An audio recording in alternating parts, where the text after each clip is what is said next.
கிறிஸ்துவின் கிறிஸ்தவம், இது வாழ்வின் வழி. Christianity of Christ.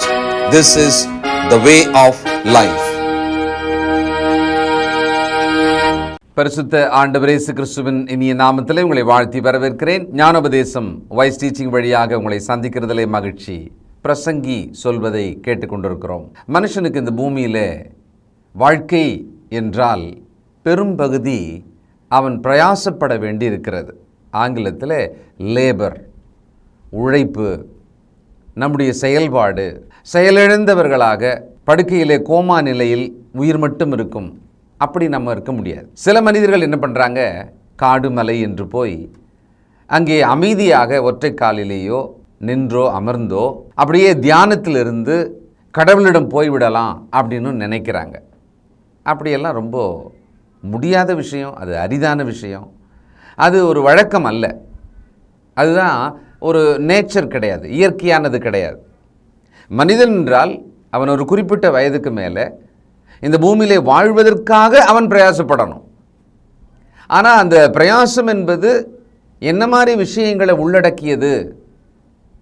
உதாரணத்துக்கு பார்த்தீங்கன்னா, ஏதேன் தோட்டம் ஆதாமை படைத்த பிறகு, எப்பா எல்லாம் உனக்காக இருக்குது, சந்தோஷமாக எல்லாத்தையும் அனுபவி, நல்ல தூங்கு, ஓய்வெடு, நல்லா இரு அப்படின்னு மட்டும் சொன்னாரா? வேறு என்ன சொன்னார்? ஆதியாகமம் 2ஆம் அதிகாரம் 15ஆம் வசனம், தேவனாகிய கர்த்தர் மனுஷனை ஏதேன் தோட்டத்தில் அழைத்து கொண்டு வந்து அதை பண்படுத்தவும் காக்கவும் வைத்தார். ஏதேன் தோட்டத்துக்குள்ளே கொண்டு வந்து வைத்தார். ஆனால் அந்த கொண்டு வந்து வைத்தார்னு உடனேயே என்ன வருதுன்னா, எதுக்காக அது உள்ளே கொண்டு வந்தார்? ஒரு கேள்வி கேட்போம். பதில் என்ன? அதை பண்படுத்தவும் காக்கவும் வைத்தார். இது எப்படி இருக்குது? ஒருத்தர் வேலை கேட்குறார், ஏதாவது ஒரு வேலைங்க, உனக்கு என்னப்பா தெரியும்? இல்லை ஏதாவது ஒரு சின்ன வேலை, என்னுடைய உடல் உழைப்பை என்னால் கொடுக்க முடியுங்க அப்படின்னு சொல்கிறாருன்னா, என்கிட்ட ஒரு தோட்டம் இருக்குப்பா, அந்த தோட்டத்தில் நீ வேலை செய்கிறியா? சரி, அவனை கொண்டு போய் தோட்டத்தில் விடுவாங்க. அவன் என்ன செய்யணும்? அதை பண்படுத்தவும் அதை காக்கவும். இந்த மாதிரி தான் முதல்ல ஆதாமுக்கு கொடுக்கப்பட்ட வேலை தோட்டக்காரனோட வேலை. இப்படி நீங்கள் யோசிச்சிருக்கீங்களா? இப்போ நாம் என்ன இன்றைக்கி கவனிக்க போகிறோம் அப்படின்னா, பிரசங்கி 1ஆம் அதிகாரம் 3ஆம் வசனத்தில், சூரியனுக்கு கீழே மனுஷன் படுகிற எல்லா பிரயாசத்தினாலும் அவனுக்கு பலன் என்ன? பூமியிலே மனிதன் வாழும்போது ஒரு குறிப்பிட்ட வயதுக்கு மேலே, ஏன் நான் அப்படி சொல்கிறேன்னா, குழந்தையாக இருக்கும்போது பெற்றார் நமக்காக பிரயாசப்படுவாங்க, நம்மளை வளர்ப்பாங்க. ஆனால் ஒரு குறிப்பிட்ட வயதுக்கு மேலே பள்ளின்னு போன உடனேயே அவன் கற்க வேண்டும், அது அவனுடைய பிரயாசம். ஒழுக்கங்களை கற்றுக்கொள்ள வேண்டும். ஒரு குறிப்பிட்ட வயதுக்கு மேலே அவன் கையினால் வேலை செய்ய வேண்டும், அது அவனுடைய பிரயாசம். அதுக்கப்புறமா அதை கொண்டு தான் அவன் வாழணும். அப்படி எதுவுமே பிரயாசப்படாமல் இருந்தால் குறைந்தபட்சம் அவன் கையேந்தியாவது ஒரு இடத்துல உதவியை கேட்டு நிற்கணும். அப்போது ஒரு பிரயாசம் இல்லாத ஒரு பூமி வாழ்க்கை என்பது மனிதனுக்கு இல்லை. இது நம்ம முதல்ல புரிஞ்சுக்கணும். இதை ரொம்ப அழகாக ஆதாம் விஷயத்திலேயே தோட்டத்தில் கொண்டு வந்து விட்டுட்டு, நீங்கள் சுகமாக இரு, உனக்கு எந்த வேலையும் கிடையாதுப்பா, கம்ஃபர்டபுளாக இரு, எல்லாம் உனக்காக நான் பண்ணி வச்சுருக்கிறேன் அப்படின்னு அந்த முதல் மனுஷன், ஒரே மனுஷன் ஒத்தாளாக இருக்கும்போது கூட தேவன் சொல்லலை. இன்றைக்கு வேலை செய்ய மனதில்லாமல், பிரயாசப்பட மனதில்லாமல், சோம்பேறியாக நம்ம வாழலான்னு முடிவெடுத்திருந்தா தேவ நீதிக்கு எவ்வளவு ஆப்போசிட்டாக இருக்கும்னு பாருங்களேன். எல்லா பிரயாசத்தினாலும், இந்த இடத்துல ஒரு வார்த்தையை கவனிங்க, மனுஷன் படுகிற, பிரயாசப்பட்டேன் அப்படின்னு சொல்கிறாங்க இல்லையா, அந்த மனுஷன் படுகிற பிரயாசத்தினாலே அவனுக்கு என்ன பலன் இருக்கிறது? முதல்ல அவன் ஏன் பிரயாசப்படணும்? வாழ்வதற்கு அவன் பிரயாசப்படணும். பிரயாசப்பட்டால் அவனுக்கு என்ன பலன் கிடைக்கிறது? இதில் பல வசனங்கள் தேவன் நமக்கு சொல்லியிருக்கிறாரு. அவருடைய நீதியிலிருந்து நாமோ சிலவற்றை கற்றுக்கொள்ளலாம். ஆதியாகமம் 5ஆம் அதிகாரம் 29, கர்த்தர் சபித்த பூமியிலே நமக்கு உண்டான வேலையிலும் நம்முடைய கைகளின் பிரயாசத்திலும் இவன் நம்மை தேற்றுவான் என்று சொல்லி அவனுக்கு நோவா என்று பெயரிட்டான். ஒரு குழந்தைக்கு பேர் வைக்கும்போது அந்த பெற்றாருடைய மனதுக்குள், குறிப்பாக தகப்பனோட மனதுக்குள் இருந்த ஒரு நோக்கம் பாருங்களேன், பர்பஸ் பாருங்க. அந்த குழந்தை மேலே அவர் வச்சிருக்கிற ஒரு எதிர்பார்ப்பு, அதில் ஒரு நோக்கம் இருக்கிறது. என்ன சொன்னார்? ஆதாம் ஏவாள் பாவம் செய்த பிறகு இந்த பூமி சபிக்கப்பட்டது. அந்த சபிக்கப்பட்ட அந்த ஒரு வேளையில் சொல்லப்பட்ட ஒரு விஷயத்தையும் நம்ம கவனிக்கணும். ஆதியாகமம் 3ஆம் அதிகாரம் 17. பின்பு அவர் ஆதாமை நோக்கி, நீ உன் மனைவியின் வார்த்தைக்கு செவி கொடுத்து புசிக்க வேண்டாம் என்று நான் உனக்கு விலக்கின விருட்சத்தின் கனியை புசித்தபடியினாலே பூமி உன் நிமித்தம் சபிக்கப்பட்டிருக்கும். நீ உயிரோடு இருக்கும் நாளெல்லாம் வருத்தத்தோடே அதன் பலனை புசிப்பாய். இப்போ நல்லா கவனிச்சிங்கன்னா, நீ உயிரோடு இருக்கும் நாளெல்லாம் வருத்தத்தோடே அதன் பலனை புசிப்பாய். வருத்தம்ன்ற இடத்துல தான் பிரயாசம், உழைப்பு எல்லாம் இருக்கு. அது கீழே 19, நீ பூமியிலிருந்து எடுக்கப்பட்டபடியால் நீ பூமிக்கு திரும்ப மட்டும் உன் முகத்தின் வேர்வையால் ஆகாரம் புசிப்பாய். நீ மண்ணாய் இருக்கிறாய், மண்ணுக்கு திரும்புவாய் என்றார். உன் முகத்தின் வேர்வையால் புசிப்பாய். உன் முகத்தின் வேர்வை பார்த்தீங்களா? முகத்தில் வேர்வை எப்போ வரும்? என்ன ரொம்ப வேலையா? விறுவிறுத்திருக்கீங்களே. வெயிலில் போயிட்டு வந்தாலும் வேர்த்து இருக்கும் தான். ஆனால் இந்த இடத்துல வேர்வையால் புசிப்பாயின்னு இருக்கு. கனெக்ட் பண்ணுற விஷயம் என்னென்னா, உழைப்பு, அதனால் வியர்த்து மண்ணின் பலனால், உழைப்பின் பலனால் சாப்பிடுவ அப்படின்றார். அதனால தான் நீங்கள் நோவா விஷயத்தில் பார்த்தீங்கன்னா, அந்த தகப்பன் நம்ம இந்த சபிக்கப்பட்ட பூமியில் உழைச்சி நம்ம பிரயாசப்பட்டு தானே நம்ம வாழ வேண்டியிருக்கு. ஒரு ஆண் பிள்ளையை கர்த்தர் கொடுத்தார். அந்த ஆண் பிள்ளை நமக்காக உழைப்பில் ஒரு கை கொடுப்பான். நம் கையின் பிரயாசத்தில் அவனும் ஒரு கை கொடுப்பான். இது அவங்களோட பிளான் தான். ஆனால் ஒரு குறிப்பிட்ட வயதுக்கு மேலே அந்த நோவாவை தேவன் என்ன பண்ணார்? தன்னுடைய திட்டம் பூமியில் நிறைவேறுவதற்காக 100 ஆண்டுக்கான ஒரு ப்ராஜெக்டை கொடுத்தார். புது ப்ராஜெக்ட் அது. ஆக்சுவலாக ஒரு பேழையை கட்டும்படியாக 100 வருஷம் அந்த பேழையை கட்டும் ஒரு திட்டம். அந்த கையின் பிரயாசத்தை எப்படி அழகாக பயன்படுத்தினார் பார்த்தீங்களா? இப்போ பிள்ளைகளுக்கு சொல்கிறேன், நல்லா கவனிங்க. முதல்ல பிள்ளைகள் கவனிச்சிங்கன்னா, உங்கள் வாழ்க்கையில் தேவன் உங்களை பயன்படுத்தி ஆசீர்வதிப்பதை இந்த வழியில் நீங்கள் கண்டுபிடிச்சிடலாம். இதை நீங்கள் பிடிச்சிக்கணும். என்னென்னா, உங்கள் பெற்றார் உங்களை வழிநடத்துகிற விஷயத்தில் முதல்ல கல்வி, பிறகு வேலை சம்பந்தமான ஒரு கல்வி, உழைப்பு, அதுக்காக இல்லையா? இதில் உண்மையாக இருங்க. உங்கள் பெற்றாருடைய வார்த்தையை கவனிங்க. நீங்கள் ஒருவேளை இதெல்லாம் நல்லா இருக்கும், இது நேர்த்தியாக இருக்கும், எனக்கு இது ரொம்ப பிடிக்குதுன்னு சொன்னால் அதெல்லாம் சொல்லுங்கள். ஆனால் நீங்கள் செய்ய வேண்டியது பிரயாசத்தை கர்த்தருடைய நீதியை நிறைவேற்றும்படி, அவர் பிரமாணத்தை நிறைவேற்றும்படி கவனமாக செய்யுங்க. உங்களையும் ஏமாற்றிக்கிட்டு, உங்கள் பெற்றாரையும் ஏமாற்றிக்கிட்டு இல்லை, பின்னால் வாழ்க்கையில் ஒரு பிரயோஜனம் இல்லாமல், மற்றவர்களுக்கும் பிரயோஜனம் இல்லாமல் நாம் வீணாய் போகிறோமே. உலக ஜனங்கள், அந்நிய மக்கள், தேவனற்றவர்கள், அவங்க ரொம்ப சாதுரியமாக, சாமர்த்தியமாக அதில் அவர்கள் கொடுக்கப்பட்ட அந்த வாய்ப்பை நல்லா பயன்படுத்திக்கிட்டு முழுமையாக தங்களை ஒப்பு கொடுத்து படித்து உயர் அதிகாரங்களுக்கு, பதவிகளுக்கு சென்று அவங்க மற்றவர்களுக்கு நன்மை செய்வதை உலகத்தில் பார்க்குறோமே.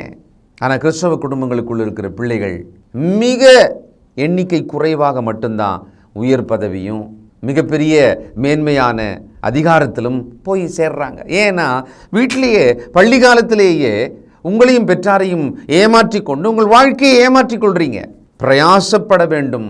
அது கர்த்தர் நமக்குள் கொடுத்திருக்கிற ஒரு பிரமாணம். அதை முழுமையாக கர்த்தருக்கென்று செய்யணும், அதை உண்மையாக செய்யணும். இது தேவன் நம் மீது வைத்திருக்கிற பிரமாணமா பாருங்க. ஆதியாகமம் 31ஆம் அதிகாரம் 42வது வசனம். என் பிதாவின் தேவனாகிய ஆபிரகாமின் தேவனும் ஈசாக்கின் பயபக்திக்குரியவரும் என்னோடு இராமற் போனால் நீர் இப்பொழுது என்னை வெறுமையாய் அனுப்பிவிட்டிருப்பீர். தேவன் என் சிறுமையையும் என் கை பிரயாசத்தையும் பார்த்து நேற்று ராத்திரி உம்மை கடிந்து கொண்டார் என்று சொன்னான். யாக்கோபோட உள்ள குமுறல் இது, கை பிரயாசம். ஆனால் அதில் அவருக்கு ஏமாற்றம், வஞ்சனை. இன்றைக்கு கொத்தடிமைகளாக உலகத்தில் கோடிக்கணக்கான பேர், அப்படியே தலைமுறை தலைமுறையாக அதிகமான உழைப்பு, சொற்ப வருமானம், இருக்கிற இடம், 2 துணிமணி, தினமும் சாப்பிட்றதுக்கு சாப்பாடு, அவ்வளோதான். சுரங்க தொழில், கல் உடைக்கிற தொழில், இந்த மாதிரி பல தொழில்கள் இருக்குது. அதில் அவங்கள அப்படி தான் வச்சுருப்பாங்க.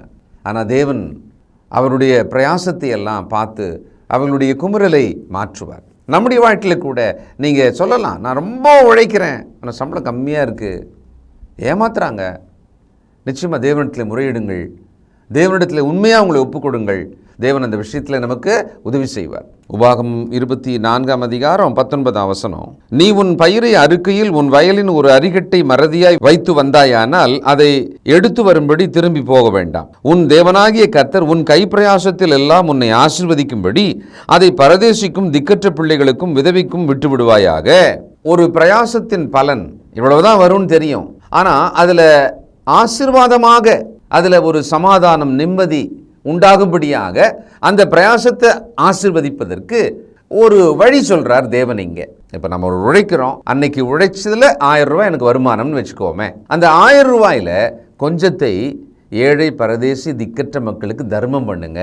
நம்ம இப்போதைக்கு புரிஞ்சுக்கிறதா இருந்தா, அன்னைக்கு சொல்லும்போது வயலில் நீங்கள் எல்லாத்தையும் அறுவடை செஞ்சுட்டு அப்படி கொண்டு வந்துட்டு இருக்கீங்க, திரும்பி பார்த்தா 2-3 கட்டு விட்டுட்டீங்க, ஓடி போய் நீ அதை எடுத்துன்னு வரணும்னு பண்ணாத. ஏழை மக்கள் சிந்தி இருக்கிறத எடுப்பதற்கு வருவாங்கல்ல, சிந்தனை எடுத்துக்கிட்டோமே, நான் கட்டில் விட்டு வந்துட்டேன் அப்படின்னு கூட நீங்கள் யோசிக்காதீங்க, விட்டுருங்க, பரவாயில்ல, அவங்க அதை எடுத்துன்னு போட்டோம், கர்த்தர் உங்களை உன் கையின் பிரயாசத்தை ஆசீர்வதிப்பார்னு சொல்றார். பாருங்க, நாம் நம்முடைய கையின் பிரயாசத்தை, நம்ம உழைப்பை மொத்தமாக நம்மளே எடுத்து நாமே அனுபவிக்கணும், அது எனக்கு உரிமை இருக்கா இல்லையா அப்படின்னு நினைச்சாலும் கூட அதுக்குள்ள தேவன் ஒரு நன்மை செய்யும் வழியை சொல்லி கொடுக்குறாரே. அதனால பிள்ளைகள் நல்லா படிங்க, நல்ல வருமானம் பெறுங்க, பிள்ளைகள் உயர் பதவி அடைங்க, நல்ல அதிகாரமுள்ள வேலையை பெற்றுக்கொள்ளுங்க. சரி, அதுக்கு என்ன பண்ணணும்? அடிப்படையில் பெற்றார் கொடுக்கும் அந்த கல்வி ஆகிய பிரயாசம், அதை சரியாக செய்யுங்க, உண்மையாக செய்யுங்க. நீங்கள் அப்படி நன்மை பெறும்போது, உயர்ந்த மேன்மையான இடங்களுக்கு வரும்போது மற்றவர்களுக்கு நன்மை செய்யுங்க.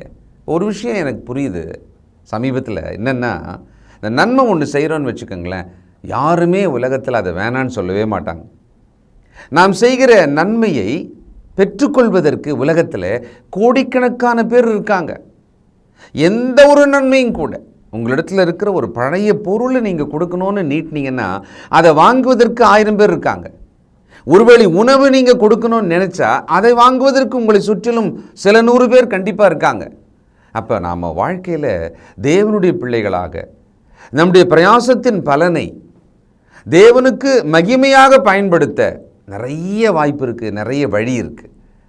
அதை நினச்சி தான் ஒவ்வொரு கிறிஸ்தவ பிள்ளைகளும், நான் உயர்ந்து மேன்மையாக தேவன் என்னை ஆசீர்வதிக்கும் பொழுது என் பிரயாசத்தின் பலனில் கர்த்தருக்கு மகிமையாக நான் செய்வேன், நன்மை செய்வேன் அப்படின்ற திட்டத்தோடு வளரணும்.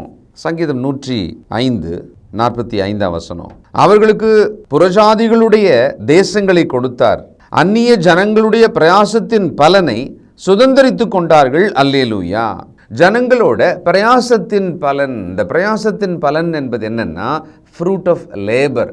ஒரு பிரயாசம் எடுக்கிறோன்னா, கொடுக்குறோன்னா அதுக்கான பலன் உண்டு, உழைத்தால் கூலி உண்டு.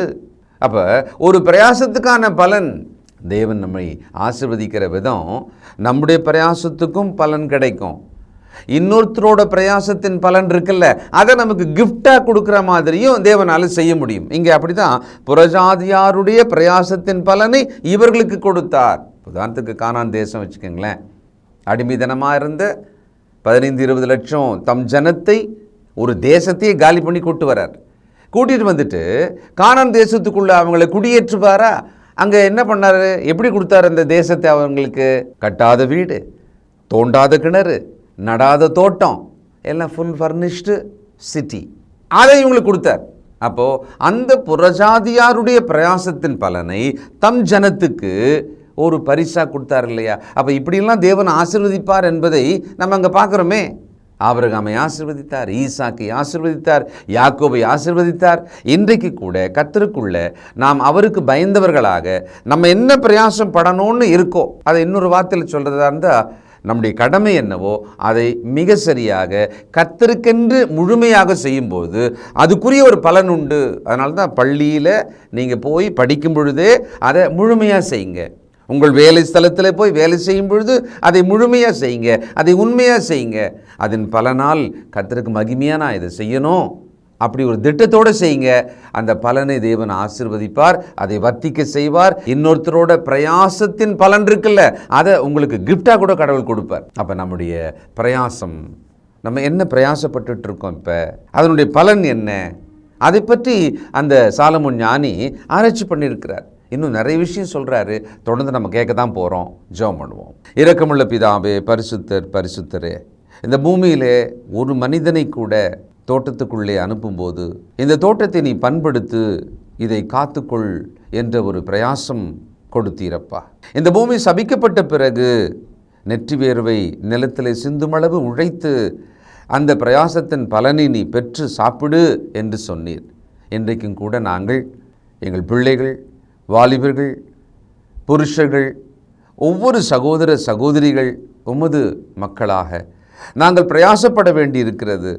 அதில் நாங்கள் பல நேரம் எங்களையும் பிறரையும் ஏமாற்றுகிறோம், வஞ்சிக்கிறோம் தகப்பனே, உம்மை வஞ்சிக்கிறோம். இனி நாங்கள் எந்த ஒரு பிரயாசம் நாங்கள் பட்டாக வேண்டுமோ, கடமை செய்ய வேண்டுமோ, அதை உமது பார்வையிலே உமக்கென்று, உமது மகிமைக்கென்று செய்ய எங்களை ஒப்புக் கொடுக்கிறோம். அப்படியே நீர் ஆசீர்வதிப்பீராக. இயேசு கிறிஸ்துவின் நல்ல நாமத்தில் ஜெபிக்கிறோம் பிதாவே, ஆமென்.